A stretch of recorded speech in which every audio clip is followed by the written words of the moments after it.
guess we're gonna. Oh, we're on. Okay. Hello and welcome. I'm Elke, and I am your host today for the Women's Network. I want to invite you to a great show. First of all, it's very, very important and informative.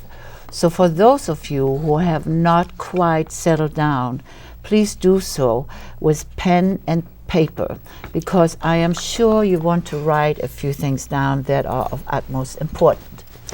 Anyway, without much further ado, let me ask you, how did you feel, or how would you feel if someone would put you out of their life, or put you in let's say you're in an office and they put you in a corner, or let's say I'm on an airplane and I had claustrophobia. But what about people that are literally tucked away in a prison? And that's what we want to talk about. We want to talk about especially women in prison, who a lot of them are there wrongfully because they did not even commit the crime. And not being able to have someone hear you. I mean, just talking about it, I'm getting hot and have anxiety attacks just thinking about it. So I have a guest with me today who unfortunately had to spend quite a few years, 16 years behind bars, being wrongfully committed to prison.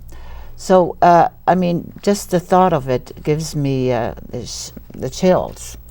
I'm talking about Gloria Killian, who was on her way to become a lawyer, but due to a twist of fate, she ended up in prison for a crime she did not commit. So let me introduce you to Gloria Killian. Gloria. It's nice to be on your show, thank you. And first of all, it's great to have you back. Thank you. Because to my audience, we have had a similar show as we will have today about 4 or 5 years ago, and I hope a lot of laws have changed. I hope something came out of or something happened to the last 4 years with our prison system, and I have Gloria give us a little input on that. But first, Gloria, tell the audience a little bit about your life or your background. And well, I spent a total of 17 and a half years in prison for a crime I did not commit. I was originally arrested in 1981. I was charged with the death penalty, and I was in custody for 4.5 months. But I hired an outstanding attorney, and the case was dismissed. It was actually thrown out by the judge because there was no evidence against me. Unfortunately, one of the perpetrators, who was the first one who was convicted, was sentenced to life without the possibility of parole. He went back to the jail following his sentencing, picked up the telephone, called the district attorney, and said, "I can help you." They took him back to court, they recalled his sentence, and he remained unsentenced for 3.5 years. Well, he put his own cousin on death row, claiming that his cousin was the shooter, which I seriously doubt, and managed to get himself a deal in which he would serve only 25 years to life. And there was a subjective promise that he would be out in 12.5 years. None of that happened. But his cousin was sentenced to death, and I was finally sentenced to 32 years to life. The scary part about my case is that when I was rearrested, the district attorney, knowing that this case was all contrived, still sought the death penalty against me. Even though knowing it was contrived? Yes. Oh my God. Knowing, it didn't seem to make the slightest bit of difference to him. Fortunately, the California Supreme Court issued a decision in People versus Carlos that took my case out from underneath the death penalty. So instead, I was sentenced to 32 years to life. And I served a grand total of 17 and a half of those years. But 90 days after I got to prison, the man who testified against me wrote a letter in which he said, "I lied my ass off on the stand for you. I gave you Killian. Oh no. What are you going to do for me?" And they withheld that information. gosh. They continued to withhold it. So it's still like an open case? No. No, we finally discovered all this evidence about 10 years later. They fought it for 5.5 years and went all the way to the United States Supreme Court, which refused to hear it, of course.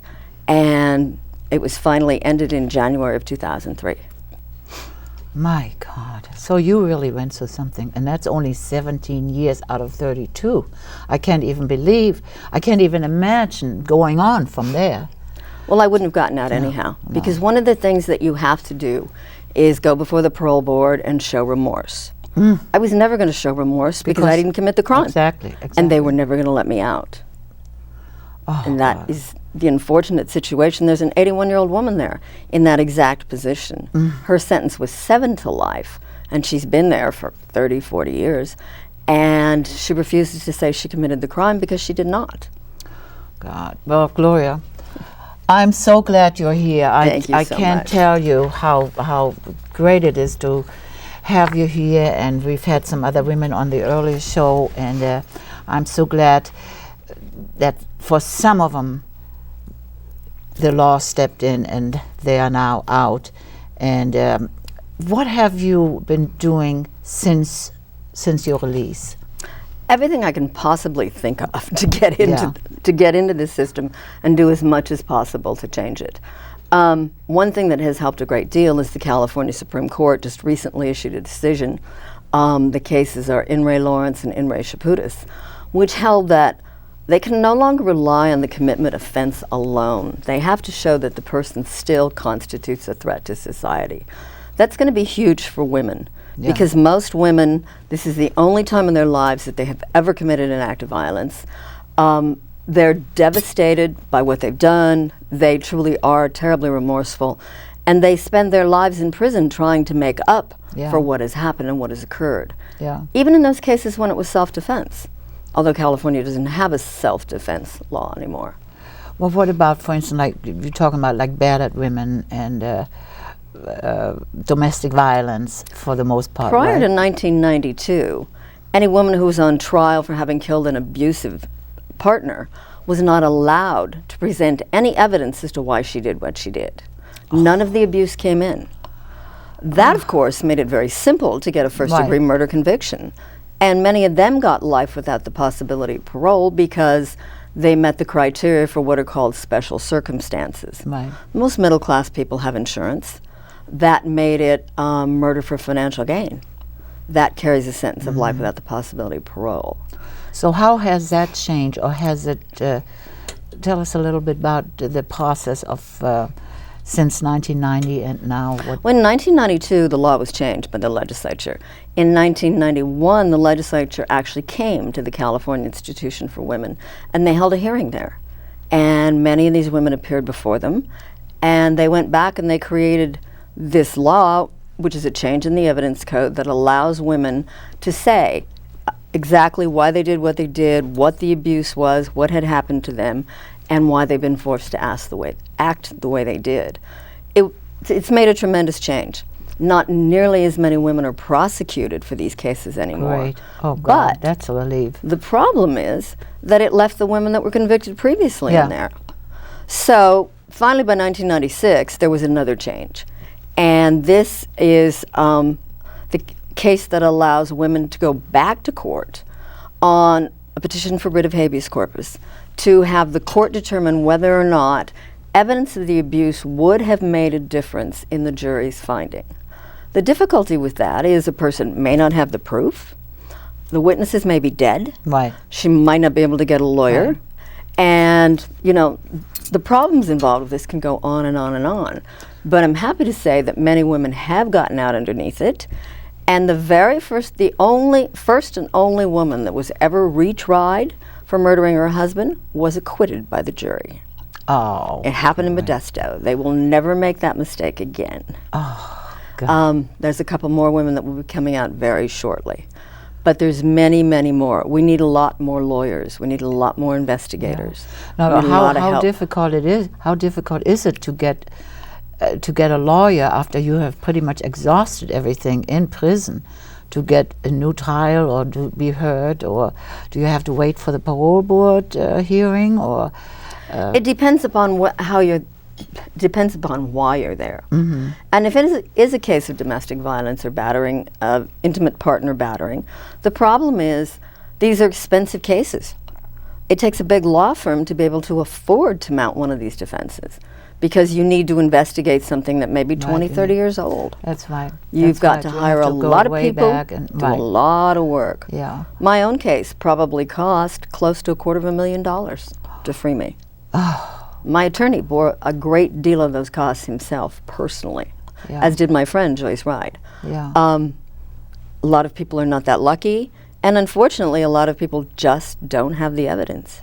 It doesn't exist anymore, and those people are stuck. So I was going to say, you're stuck. done in. You're stuck dead. there. Yeah. No matter what, nobody will hear you.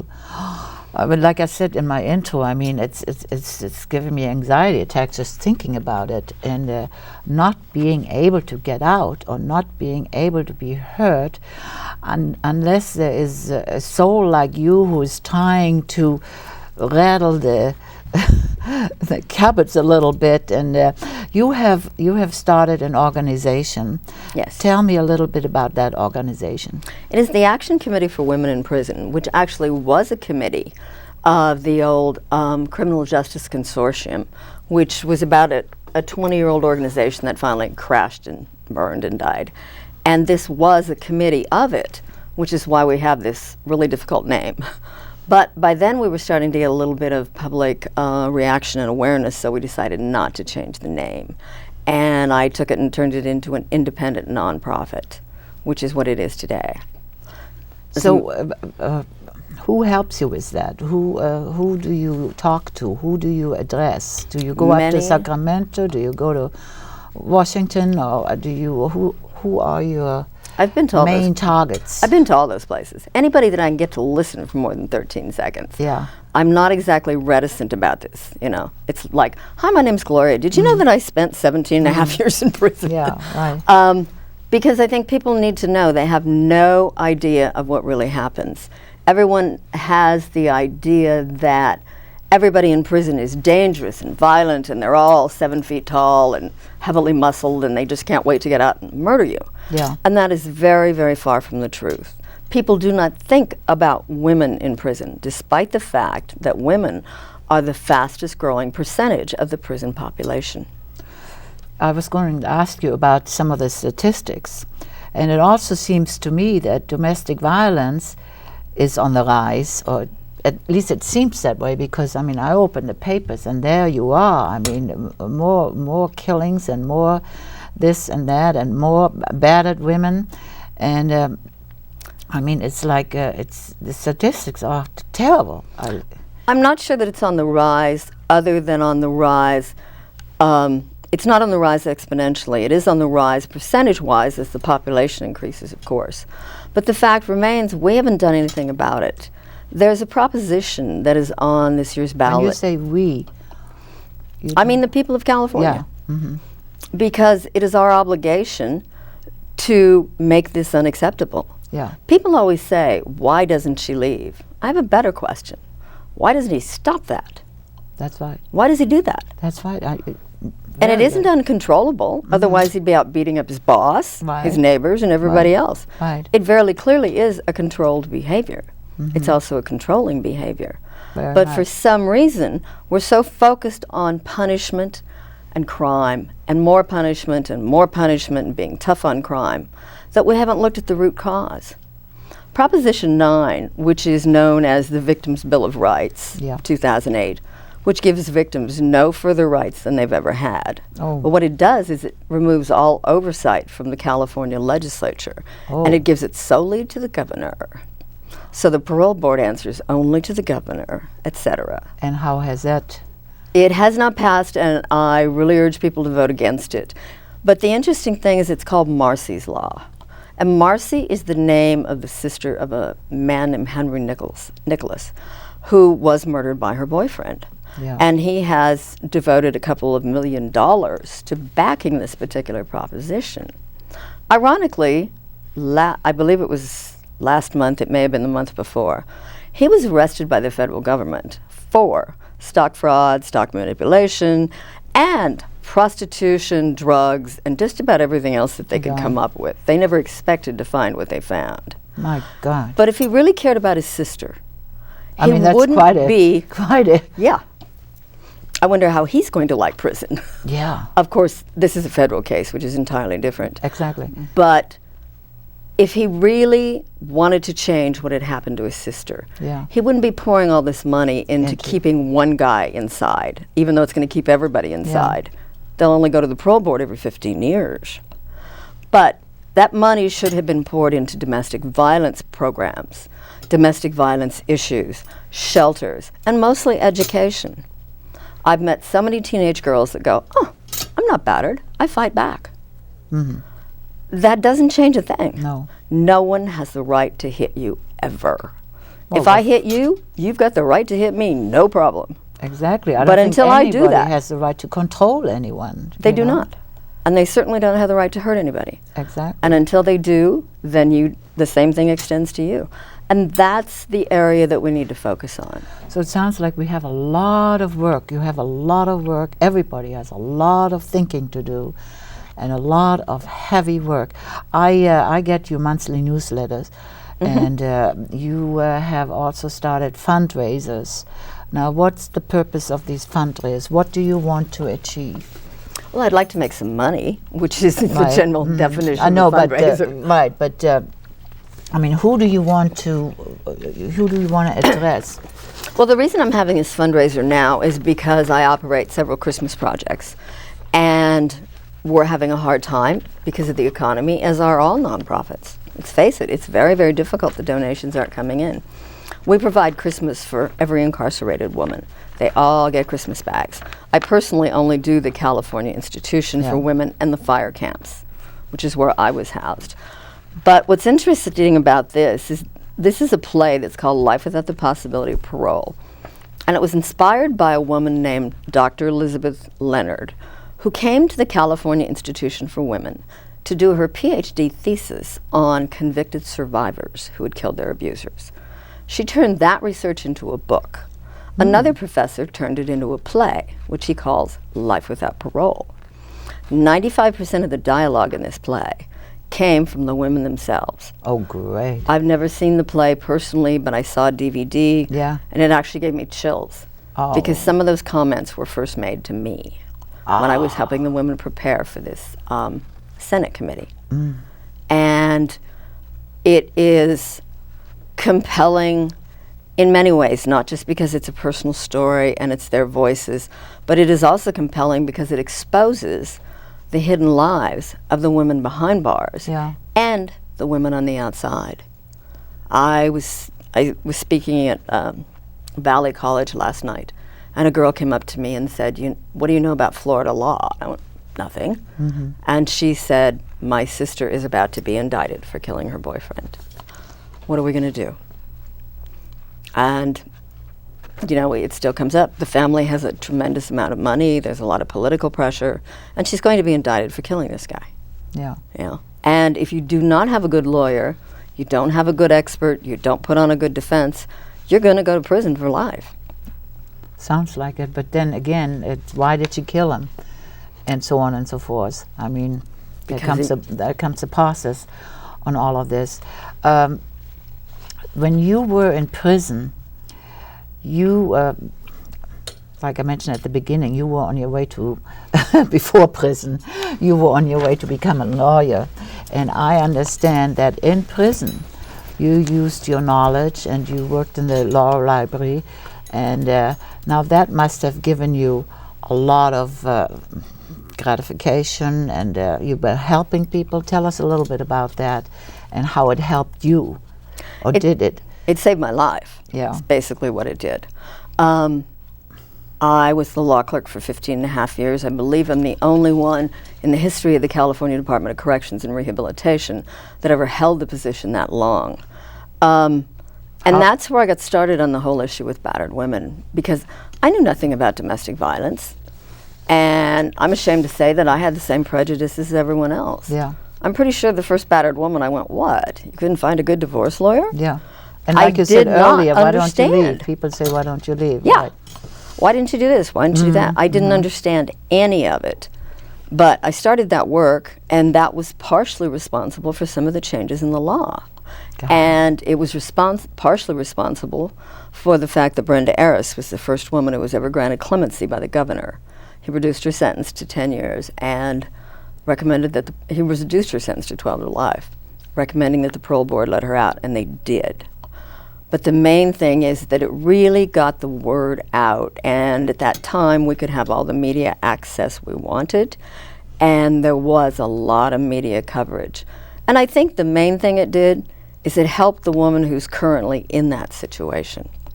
Whether you're watching The Burning Bed, whether you're reading an article that I wrote for the Law Review, whether you see it in Ms. Magazine, the important thing is to know that you're not alone, that there are people who can help you, that this is not your fault, and that you need to get out, because every abusive relationship is potentially fatal. Oh, yeah. And it's usually not you that are going to win. No. Very, very seldom are the men killed. And usually when the men kill the women, they get something like a manslaughter, because they can use their hands. They can beat you to death. Oh, sure. But Oh, God. Women have to get a weapon. And that creates unequal force, and that takes you right straight up into murder. And therefore, in many states across the country, women are going to do life without prison. They're going to die in prison, because that's the way the laws are structured there. Well, I am, from what I'm hearing, it was great that you had some knowledge and that you were interested and that they gave you the job in prison. Now, did you ever for a moment have hope to get out? I mean, because you had 32 to life, that could mean anything. You know, It meant life is what it meant. Basically, yes. I would have to say that like every other human being, of course you have hope. Yeah. But there are times when you don't. You have none whatsoever. And there's some really rough times that you go through. And usually it's the other women that get you through it. You know, why more people don't hit the electric fence or cut their own throats is really kind of a mystery, how people just keep going on and trying to do the best they can. And then it's you very hear about inspiring. these women being in there for so many, or anyone being in there for so many years with good behavior. I mean, I would just crack probably. And to stay on that behavior when you have also that prison environment around you that could tick you off any moment. And you're treated like a dog. Yes. The basic rule is, there's an old joke, it's an old guard joke. How do you know that an inmate is lying? Her lips are moving. Yeah. They start from that premise. They call you every name that they can possibly lay tongue to. And it's particularly for women that have been abused. Yeah. And they say it's about, I don't know, 60%, but I really disagree with the statistics. I think that about 90% of all women in prison have been sexually or physically or emotionally abused from childhood. I believe that. It leads you right straight there. Gloria, I just got the signal. We only have about 3 minutes.